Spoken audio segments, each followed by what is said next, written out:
अगर आप चाहते हैं कि शिव आपसे हमेशा खुश रहें और आप किसी भी हाल में उनके गुस्से का शिकार ना हो, तो जाने अनजाने में ये पाप कभी ना करें, क्योंकि इन पापों को भगवान शिव कभी माफ़ नहीं करते। आइए जानते हैं कौन है वे पाप। शिव को भोलेनाथ कहते हैं क्योंकि शिव सादगी पसंद ईश्वर हैं। कच्चे फल उन्हें पसंद है। एक लोटा पानी से भी शिव खुश हो जाते हैं। खास तौर से अगर आप जिंदगी से निराश है या हताश हैं तो आपको शिव की पूजा अवश्य करनी चाहिए। पर भोलेनाथ जितनी जल्दी खुश होते हैं उतनी ही जल्दी नाराज भी हो जाते हैं, खास तौर से ऐसे लोगों से जो बेईमान और धोखेबाज होते हैं। भगवान शिव हर व्यक्ति के मन की बात सुनते हैं। शायद यही वजह है कि आज 21वीं सदी में शिव की पूजा सबसे ज़्यादा लोग करते हैं। खास तौर से युवाओं के बीच शिव जी के प्रति काफ़ी ज़्यादा प्रचलन है। लेकिन भगवान शिव जितनी जल्दी प्रसन्न होते हैं, उनका गुस्सा उससे भी ज़्यादा प्रलयकारी है। शिव पुराण में कार्य, बात, व्यवहार और सोच द्वारा किए गए कुछ पाप वर्णित है, जिसे भगवान शिव कभी क्षमा नहीं करते। ऐसा व्यक्ति हमेशा ही शिव के कोप का भाजन होगा और कभी भी सुखी जीवन व्यतीत नहीं कर पाएगा। आपने सुना तो होगा कि ऊपर वाले से कुछ छुपा नहीं होता। यहाँ तक कि आप अपने दिमाग में जो सोच रहे होते हैं वह भी भगवान से छुपा नहीं है। इसलिए भले ही बात और व्यवहार में आपने किसी को नुकसान ना पहुँचाया हो, लेकिन अगर मन में किसी के प्रति कोई दुर्भावना है या आपने किसी का अहित सोचा है तो भी आप पाप की श्रेणी जरूर होंगे। पहला है शादी तोड़ने की कोशिश। भगवान शिव को ऐसे लोग बिल्कुल पसंद नहीं हैं जो अपने रिश्ते में ईमानदारी नहीं रखते हैं।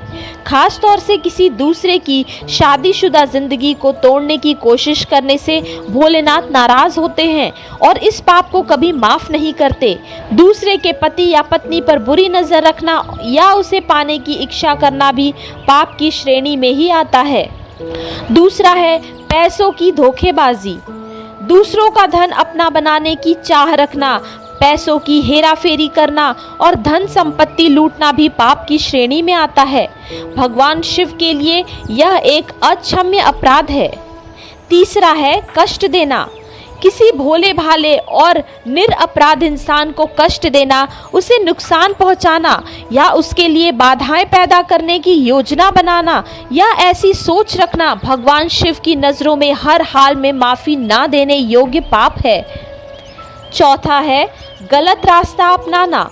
कुछ लोग रास्ता भटक जाते हैं पर सही निर्देश मिलने पर वापस सही रास्ते पर आ जाते हैं। पर कुछ लोग ऐसे भी होते हैं जो सही सुझाव मिलने के बावजूद बुराई का साथ नहीं छोड़ते और बुरी राह को खुद के लिए चुनते हैं। ऐसे लोग भी पाप के अक्षम्य होते हैं। पांचवा है बुरी सोच। शिव पुराण के अनुसार जिस प्रकार आप किसी का बुरा नहीं करने के बावजूद उसके लिए बुरी सोच रखने के कारण भी पाप के हकदार और दंड की श्रेणी में आ जाते हैं, उसी प्रकार भले ही आपने अपने कार्य से किसी का बुरा ना किया हो, लेकिन आपकी बोली अक्षम्य पापों का हकदार भी बन सकती है। छठा है गर्भवती महिलाओं को कुवचन।